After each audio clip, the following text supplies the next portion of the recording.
Жеңіскүлдің әңгімелері каналына қош келдіңіз тыңдарман. Армысыздар, бармысыздар.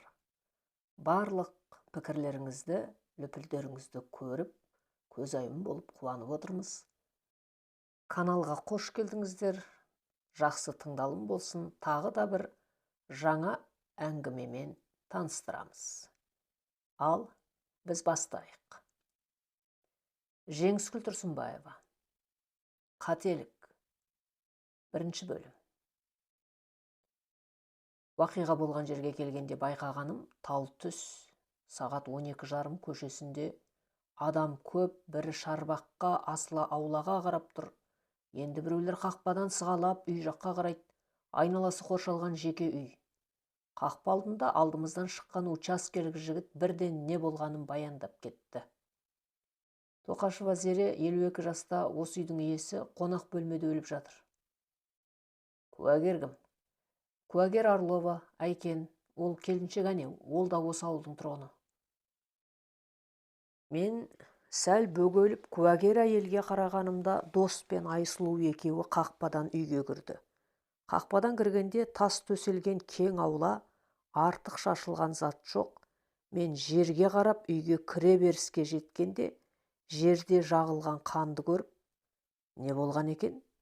Дедім. Учаскелік жігіт: басынан жарақат алыпты, сыртта алған сияқты, мына қан анау жақтан бері қарай жағылған, деді есік көзіне жағылған қанды саусағымен шұқи үй артына шошайтып көрсетіп. Ешкім таптамасын, бөтен адам келді ме? Жоқ, тек куәгер есікті ашып қожайынды шақырғанда Тоқашеваны көріпті.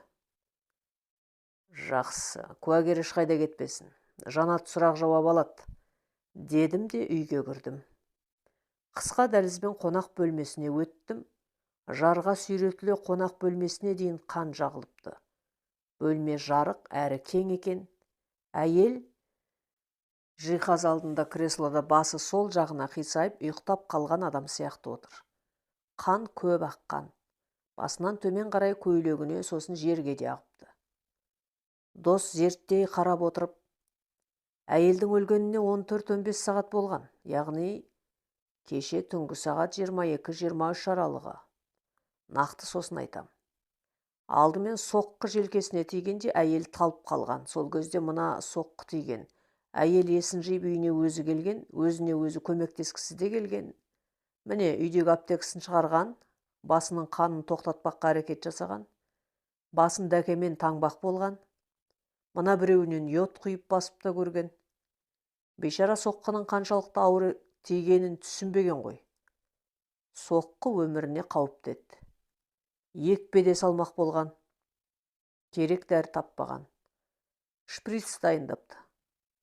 Аптека төгіліп, әр дәрінің ампуласын уыстап көргені жағылған қанынан көрініп тұр.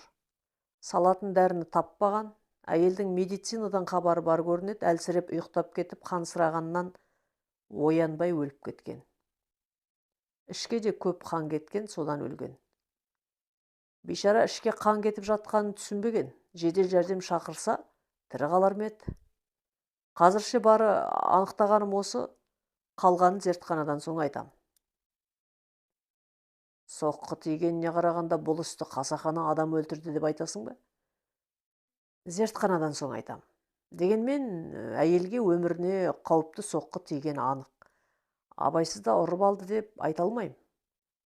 Желкедегі соққы басқа тиген соққыдан бұрын тиген. Үй тонаушылар ма? Дедім Айсұлуға қарап. Үй тоналмаған, мынаны қараңыз, қолындағы сағаты, сақинасы, сырғасы орнында. Қол сөмкесіндегі әмиянын да біраз ақша бар екен, ол да жатыр, деді Айсұлу. Есіктен өзі кірген сияқты. Есіктен өзі кірген, дәл осы жерге де өзі келген, айтып отырмын ғой, өзіне көмектеспек болған. Дәкемен қанаған жерін басқан, байлай алмаған. Қанды тоқтатпақ болып әрекет жасаған, шамасы келмеген. Жақсы, шаруаларын жасай беріңдер, деп сыртқа шықтым. Жанат куәгермен сөйлесіп тұр екен. Мен учаскелік жігітке жақындап: Зере ханым бір жерде жұмыс жасайды ма? Деп сұрадым. Тоқашева бізге медбике болып орналасқан. Бұрын қалада аудандық ауруханада жұмыс жасаған. Жалғыз тұра ма? Көшіп келгендеріне 6-7 ай болды. Алғашқы айларда қызымен тұрған. Ол 11-ші сыныпта оқыған. Мектепті аяқтап, Алматыға жоғары оқуға түскен. Ұлы бар, дәрігер деген, өзім көрмедім.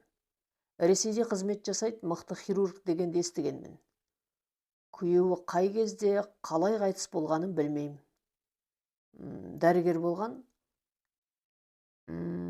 Әйел дәрігері деп еді елдер. Көшіп келгеніне жарты жыл болды дедім. Тыныш отбасы болған. Осы ауылда Тоқашевтар көп, анасы, бауырлары бар, әне олар да келе жатыр, деп қақпаға қарады. Ер азамат соңында 2 әйел бар, асығыс жұлқына қақпадан кіріп келді. Тағы да 3-4 адам қақпа сыртында қалды. Қақпа алдындағы полицейге бой бермей кірген еркек үйге қарай жүгіріп кіріп кетті. Соңынан келгендер тоқтап қалды. Еркек үйден тез шықты да басын ұстап босағаға отыра қалды. Әйелдер жылап бірін-бірі құшақтады. Тоқашевтар отбасы туралы толық ақпарат жинап маған әкел. Ештеңе қалт жіберме. Сотталған, сотталмаған, қылмыс әлемінде қатысы барлар бар ма? Бүкіл туысын зертте. Біреуі де қалмасын. Күйеу балалары, құдалары, арғы ата, бергі ата, ешкім де қалмасын. Тоқашева біреуге қарыз болды ма? Соны да анықта. Осы күндері сенің істейтін ең маңызды жұмысың сол болады. Дедім де Жанатқа жақындадым. Жанат куәгер әйелге қағазына қол қойғызып, сіз боссыз, рахмет, деді. Қарапайым киінген, көзі бақырайған арық келіншектен қорқып кеткен көзқарасты көре алмадым. Әншейінде осындай өлімдерге куәгер болған адамдар шошып тұрады. Өздері басылып тынышталса да көз жанарлары үрейленіп тоқтамай тұратын. Мына әйел кетуге асығып, көзінде үрей емес, басқа нәрсе болып тұр. Сіз көрші тұрасыз ба? Дедім әдейі жақындап. Әйел Жанатқа қарап, сосын маған, мен бәрін опер жігітке айттым, деді. Даусында тіпті батылдық бар. Мен тергеушімін, мен сұрақ қойғанда сіз жауап беруге тиіссіз, дедім. Жанат маған қарап әйелді сынап тұрғанымды көрді де әйелге жақындап, жауап беріңіз, деді. Жоқ, мен осы ауылда тұрам. Зере ханымға неге келдіңіз? Бағана айттым ғой, Зерені дұрыс танымаймын, мен ауырып жүредім, укол система алуым керек болған. Ауылдағы адамдар Зеренің салып беретін айтқан соң келгенмін. Ауылда аурухана бар ғой. Бар, мен сенбі-жексенбі күнге келісуге келгем. Дәрі-дәрмегіңіз қайда? Айтып тұрмын ғой, келісуге келдім. Сонда ауруханаға бармай үйіне келдіңіз бе? Тергеуші мырза, ақылдасуға ауруханаға барсам басқалар не ойлайды? Ренжіп қалмай ма? Басқалар неге ренжу керек? Мен Зереге ақша төлеймін, ал ауруханада тегін салады. Дәл осы уақытқа үйінде екенін қайдан біліп келдіңіз? Ол жұмыста болуы мүмкін еді ғой. Бүгін жұмыс күні. Әйелдің көзі ойнақтап, не айтарын білмей, мен әйтеуір келе салдым. Түскі асқа келген болар деп ойлаған шығармын. Солай ойлап келдіңіз бе, әлде қазір ойлап айтып тұрсыз ба? Солай ойлап келдім. Жарайды, барыңыз. Ауылдан алысқа ұзап кетпеңіз. Іс қозғалды, сізден тағы жауап аламыз, дедім. Әйел маған жақтырмай қарады да тез кетті. Жанатқа қарадым да, Орлова деді ме? Осы әйелді толық зертте. Шынымен науқас па, анықта. Таныс тамырларын зертте. Сосын Тоқашева үйінде ем-дом жасап жүрді ме, біл. Сонымен қатар сыныптастарын, достарын, қазіргі араласып жүрген жақындарын анықта. Мен Зере ханымның өш алар дұшпаны бар ма, анықтайын, туыстарымен тілдесемін, деп құшақтасып жылап тұрған екі әйелге жақындап: «Мен аса қауіпті істер бөлімінің тергеушісі майор Ізбасаров Ерлан болам. Сіздер Тоқашева Зереге кім боласыздар?» дедім. Екі келіншек жылап тұрып: «Мен әпкесімін, есімім Шынар. Мен сіңлісімін, Кенжегүл болам». «Зеремен қаншалықты жақын едіңіздер?» «Кәдімгідей әпкелі сіңлідей жақын болдық». «Жан сырын білдіңіздер ме?» «Жан сыры болмаса да сыр бөлісіп араластық». «Зере ханымның дұшпаны болды ма?» «Зеренің дұшпаны болу мүмкін емес». «Неге олай айтасыз?» «Себебі Зере ақылды, салмақты, артық сөзі жоқ, адал адам». «Өте жақсы. Сонда да біреуге ренжіген кезі болды ғой. Болмады десеңіздер, сенбеймін. Енді жұмысы қиын екені рас, ауру адамдар ренжіп талай ауыр сөздер айтқанда ренжіп отыратын. Сол науқастар өш алады деп ойлайсыз ба?» «Ол жағын білмедік». «Сіздерге шағым айтпады ма?» «Жоқ». «Маған Зере ханымның өмір жолын бастан аяқ білуім керек. Сосын араласатын таныс достары туралы ақпарат керек. Ханымдар, Зере ханымды аяусыз өлтірді. Ол кім екенін анықтау үшін бүкіл араласқан адамдарды білуіміз керек. Ренжіген науқас, риза болмаған науқас, бәрі керек. Қазірше өмір жолын қысқаша баяндасаңыздар». «Жақсы, бар білгенімді айтайын», деді Шынар әпкесі. «Ер адам кім болады?» «Бауырымыз». «Ол кісіден де сұрақ жауап алам. Сіз бастаңыз», дедім Шынарға қарап. «Зере, менен кейінгі сіңлім, екеуміздің ортамызда інім Қорған бар.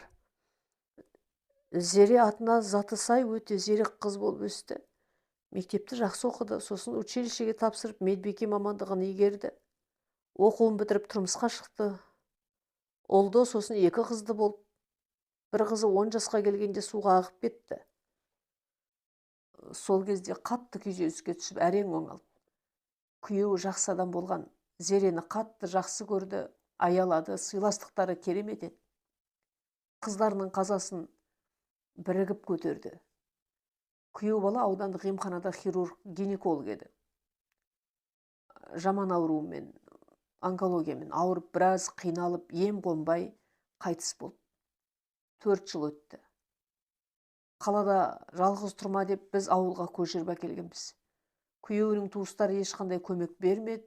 Екі баласын жалғыз өзі көтерді. Зерешім ақ көңіл бола тұра байсалды, ешқандай жеңілтек қылық жасаған емес. Күйеуі кеткеніне 4 жыл өтсе де әлі сол бойы адалдығын ұстап жүр. Бізді жақсы көреді. Осы үйді өзі таңдап алды. Бұл үйде бұрын Зеренің класс жетекшісі тұрған үй. Өзіне қатты ұнайтын. Енді тағы не айтсам болады? Біреу ренжітті, болмаса мен ренжістім демеді. Бір-екі науқас ауыр сөз айтты деген естігенмін. Ауру адамдар ренжігіш болады ғой, солардың бірі шығар деп көңіл бөлмедім. Дәл қазір кімдер екенін ұмытып тұрмын. Есіме түскенде айтайын. Жақсы.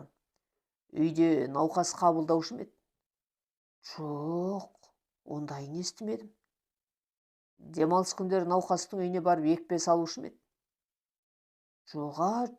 Жоқ, бізде емхана бар. Екпе салатын бөлме де бар ғой. Мүмкін сіздерге айтпай ақша табу үшін өзі тірлік жасаған шығар. Ол жағын білмедім. Көмектеспесе ақша үшін жұмыс жасауы мүмкін емес. Зерені тапқан әйел екпе салуға келген екен, сол көріп бізге хабарласты. Бізге қосымша жұмыс жасайым деп айтпады. Үйде науқас қабылдауы мүмкін емес, деді Кенжегүл. Неге қабылдамайды деп ойлайсыз? Әпкем жұмысында сол науқастардан шаршайды. Үйіне келгенде рахаттанып демалуым керек деп біз ауырсақ та үйіне шақырмайды.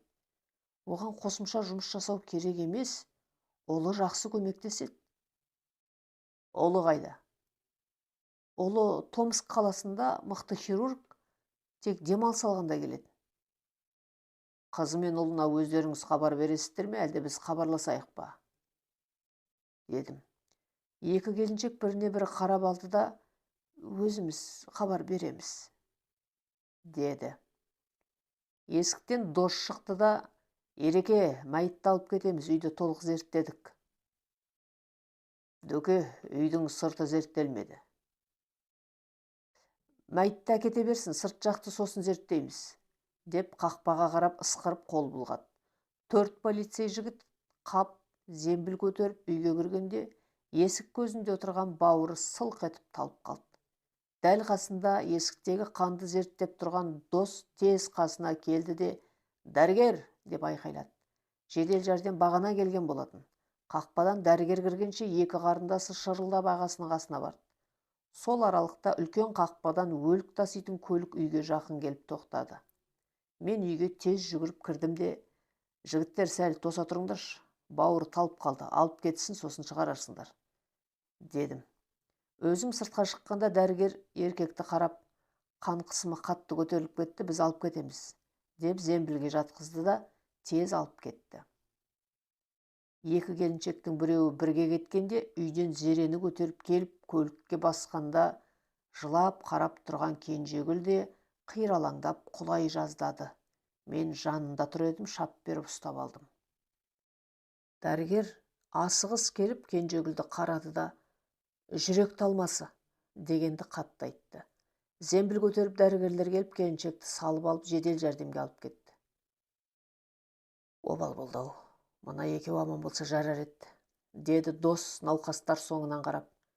«Я, оларға қатты соққы болды», дедім де үй жаққа қарай бардым. Айсұлу уақиға болған жерді зерттеп жүр екен, кішігірім салынған сарай алдында соққы тиген көрінеді. Шөбі жоқ тақыр жерде қан қалдықтары кеуіп қалыпты. Сүйретіле үйге қарай жүрген ізге қан жағылған. Уақиға болған жерде шағын шелек төңкеріліп, ішіндегі тамақ қалдығы төгіліп қалыпты. Соған қарағанда итке тамақ алып шыққан көрінеді. Артаман екі үлкен ит қамауда тұр. Арсылдап үріп тұр. Өздері ашулы. Сетканы ұрғыштап шығардай жұлқынады. Түнге қарай тамақ әкелгеніне қарағанда, түнге босатады ма екен? Иттерге жетпеген. Айсұлу сарай бұрышын қарап жүріп, мына жерде қаскөй күткен тәрізді, тапталған шөп, ағашқа сүйеніп тұрған, ағаш қабығында киім талшықтары бар екен, деп ұқыппен сараптама алып тұр. Мен жақындап келіп қарадым. Жер тапталған. Темекі күлі төгілген. Темекі қалдығын іздеп көріп едім, таба алмадым. Темекі тартыпты, қалдығы табылды ма? Дедім Айсұлуға қарап. Қалдығы жоқ, қаскөй алып кеткен сияқты, деді өз шаруасын жасап. Бізге қарап арсылдап, есікті қаққылағандай үріп тұрған иттерге қарап, түнде иттер қаскөйге де дәл осылай үрді ме екен? Иттердің үргеніне иесі тамақ алып шыққан ба? Бұл иттер неге қамауда тұр? Неге байлауда емес? Қамауда. Итті күндіз қамауда ұстаса, түнде босату керек. Зере ханым иттерді босатуға шыққан шығар. Көршілермен сөйлесуім керек. Ит туралы анықтауымыз керек, деп қақпа сыртындағы көршілерге жақындадым.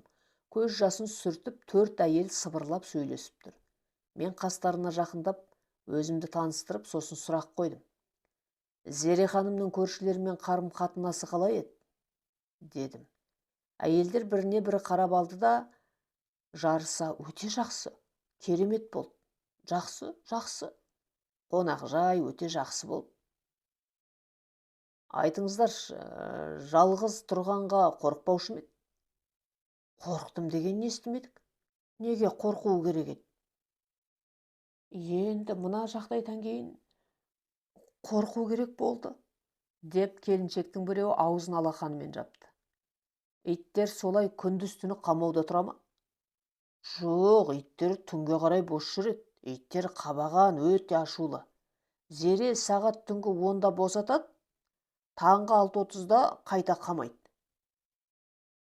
Қабаған иттерді бос қойғанына қарағанда Зере қорыққан ғой. Біз бәріміз солай жасаймыз, қабаған итті мал үшін ұстаймыз. Кейде ұры-қары келіп қалады. Сол үшін түнге итті босатамыз. Зереде біраз мал бар, деді бір келіншек қора жақты көрсетіп.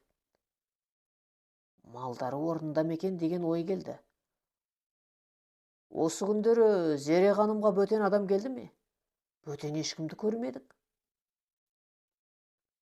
Жақын күндері, кеше, алдыңғы күндерде біреу келді ме? Енді күндіз келген жанды байқамадық. Түнде кім келді деп қарауылдамаймыз.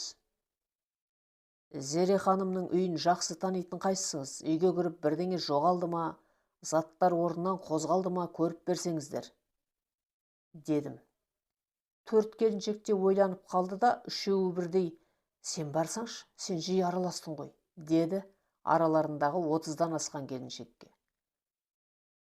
Жақсы, мен барып көрейін, деді келіншек. Тағы бір сұрақ. Зере ханым көрші ретінде сіздерге екпе салып беруші ме еді? Келіншектер көздері жыпылықтап, қипақтап кетті. Ханымдар, өтініш, осы ақпаратты анықтауымыз керек. Өте маңызды. Сіздерге ештеңе болмайды, қорықпаңыздар, дедім. 60-қа таяп қалған әйел күрсініп алды да, менің күйеуімнің қанты жоғары, кейде зекем келіп екпесін салып беретін. Үйіңізге баратын ғой? Иә, үйге келетін. Бір кезде мен ауырып, екпемен система алуым керек болғанда демалыс күн болып, мен Зерені көшеде көріп өтінгенімде үйге келіп салып берген, деді толық келіншек. Жақсы, ал сіздерге көмегі тиді ме? Балам қолын кесіп алғанда жуып залалсызданып таңып берді, деді аласалы бойлы әйел. Менімен үйге кіретін келіншек үндемеді. Ханымдар, сіздер бәрін бақылап көріп жүресіздер ғой. Зере ханымды сыртынан бақылап қараған біреуді байқадыңыздар ма? Шығарып салған ер азамат, болмаса көңіл қосқан біреу дегендей. Төртеуі де бастарын шайқады. Көрмедім, байқамадым. Жоқ, бөтен еркек келген емес. Ондай әйелдер қатарынан емес, Зереге еркек керек емес, бірдеңе керек болса бауырларын айтатын. Иә, екі бауыры, жездесі, күйеу баласы демде келіп шаруаларын тындыратын.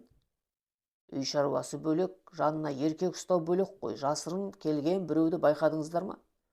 Жоқ, көрмедім. Байқаған жоқпын.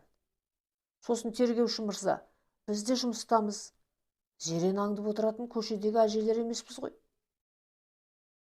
Әжелер бәрін бақылайтын еді ғой деген ой жүгіріп өтті.